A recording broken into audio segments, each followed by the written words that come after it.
2 months had passed since I left hospital. The worst was behind me, and I now felt I was in control again. December had begun, and the holiday celebrations were approaching fast. We had already spent a week in Manitoba with Gerhard's family to celebrate Christmas in advance. Everyone had been really glad to see us and to meet Elliot for the first time. Gerhard's sister had been really pleased to see him for the second time. We had had a good stay for the most part, but I was feeling more tired since we got home. We were beginning to organize our trip to my parents' house for Christmas and New Year with my sisters' and brothers' families. Gerhard had made plans to treat me to a night in a hotel without Elliot a few days after we arrived in Quebec. My mother had agreed to look after Elliot during our little getaway. I would just have to make sure there was enough milk for his feeds while we were away. Gerhard was keen on the idea, as he thought that the time away from our baby would do us lots of good, and that a full night's sleep would be really beneficial for me. But I wasn't overly enthusiastic about the plan. Nevertheless, I did not express my negative feelings so as not to disappoint him. Deep down, I felt nervous about being separated from Elliot for a night. I knew that my mother would look after him really well. She had done so for more than one night while I was in hospital. But I could not stop myself from worrying. I spoke about it with the other moms I was meeting up with, to try either to reassure myself or to justify my concerns.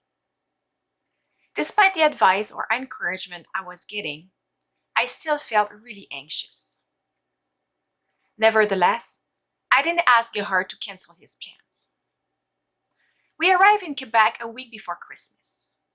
We had planned to attend a dinner at my parents' church, which was taking place the weekend before Christmas.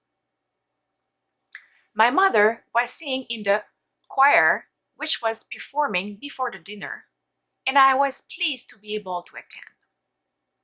However, a few days beforehand, I started worrying about how Elliot was going to behave during the choir's performance.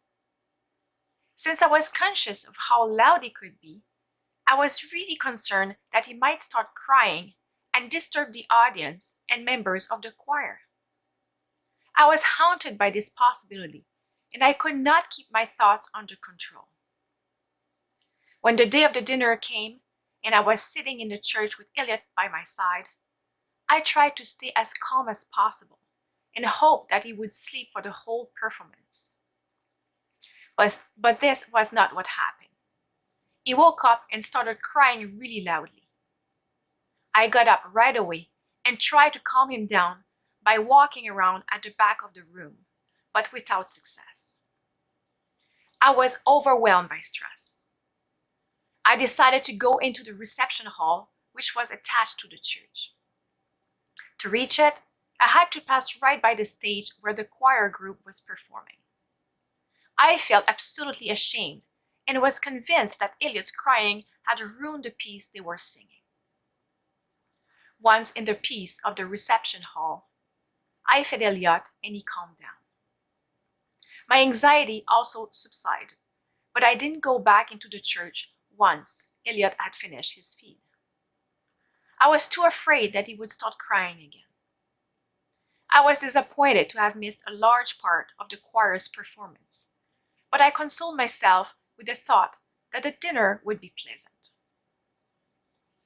I was looking forward to the chance to talk with friends whom I had not seen for a year. I had not realized that it would be something of a challenge to have a baby to look after during a special event of this kind, which involved almost 100 people. I could not eat and chat as easily as I could have done without a child. Gerhard and I had to hold Elliot in our arms to keep him distracted. At the end of the meal, a group of children gave a show on the stage in the reception hall, and the music was fairly loud. Elliot did not enjoy this noise, which was unfamiliar to him, and I had difficulty keeping him amused.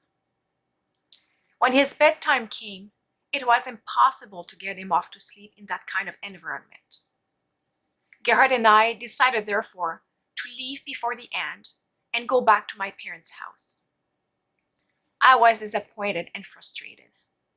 I had have liked to have chatted for longer with my friends and spent some good time with them, but Elliot's presence prevented me from doing so.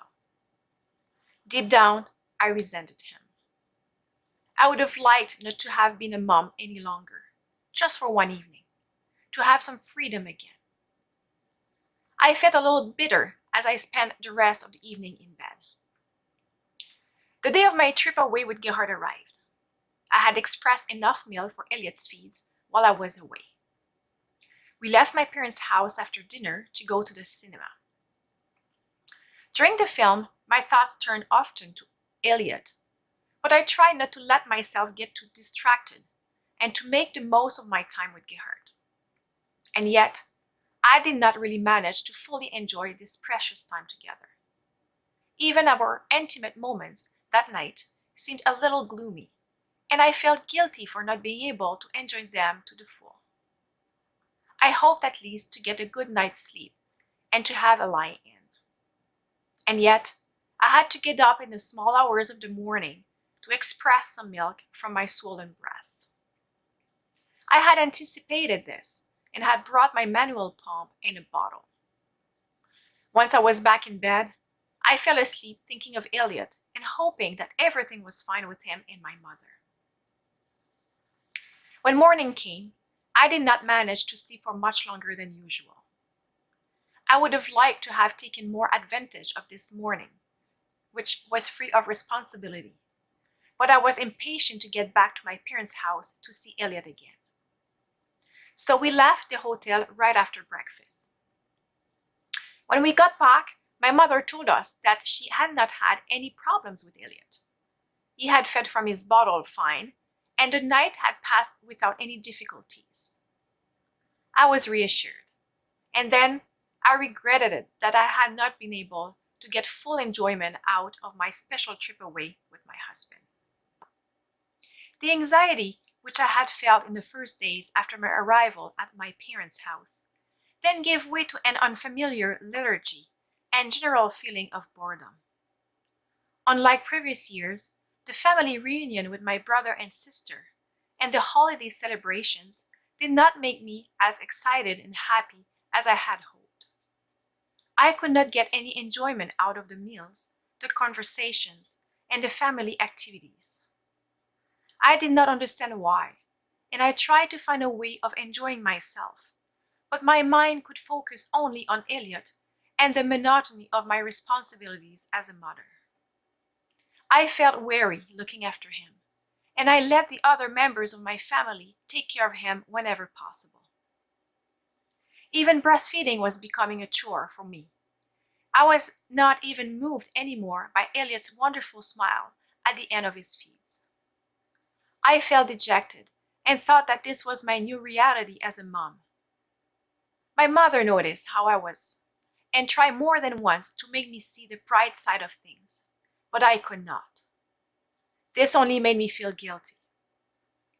Fatigue was also getting the upper hand. I couldn't get myself out of bed when Elliot woke up in the morning. I would take a moment to feed him, and then I'd pass him to Gerhard, who would take him away with him to let me sleep until the next feed 2 hours later. The bed seemed so comfortable to me, and I had difficulty getting up even with these extra hours of sleep. I would already be thinking of going back to bed with Elliot for a nap. The moments when I felt a little better were at the gym. Gerhard and I would do an hour of exercise after supper while my family looked after Elliot. This gave me a little more energy and somewhat raised my morale at the time. But these benefits did not last, and I would find myself just as apathetic the following morning. Despite all these unfamiliar symptoms, it did not cross my mind that they might be the first signs of a period of depression. I could have suspected it, however, since Dr. Said had warned us of such a possibility, Gerhard didn't suspect it either, because I was not sharing all my thoughts with him. I just thought that what I was feeling was my new reality as a mother. I wasn't as free as I had been because I now had a baby to look after. This was a loss I had to deal with, and it was proving to be more difficult than I had expected. That was at least what I thought. When we went back home when the holiday celebrations were over, I did not feel any better, and even felt that my anxiety was getting more and more intense. I needed company to keep me entertained. When I was at home, I could not stop thinking about spending time with the few people we were close to. I felt isolated, and I didn't want to stay by myself with my feelings of depression. Every time I could, I would go to a family center to take part in a weekly workshop for parents with young babies. I was also continuing the sessions with my group of moms. But this was not enough to raise my morale. During these moments of distraction, I would hide my dark thoughts behind the smile of a new mother. Weeks passed, and I still didn't realize that I was experiencing signs of depression until one morning when I had had real difficulty getting out of bed. I ended up bursting into tears while feeding Elliot. I couldn't do it anymore. I was sitting on the rocking chair in my pajamas with my hair in a mess and cried in despair in front of Gerhard, who looked at me in concern. I did not want to feel like this anymore. I wanted a break. Thankfully, there was an appointment with Dr. Said coming up a few days later, and I felt hopeful as I went to hospital to meet him. I went to the appointment by myself. As soon as Dr. Said asked me how I was doing, my voice trembled and tears ran down my cheeks. I was not well, and he could tell instantly. Through my tears, I replied to the different questions he asked me. Among other things, he tried to see if I was already using strategies like regular exercise to improve my mood. I told him that I was.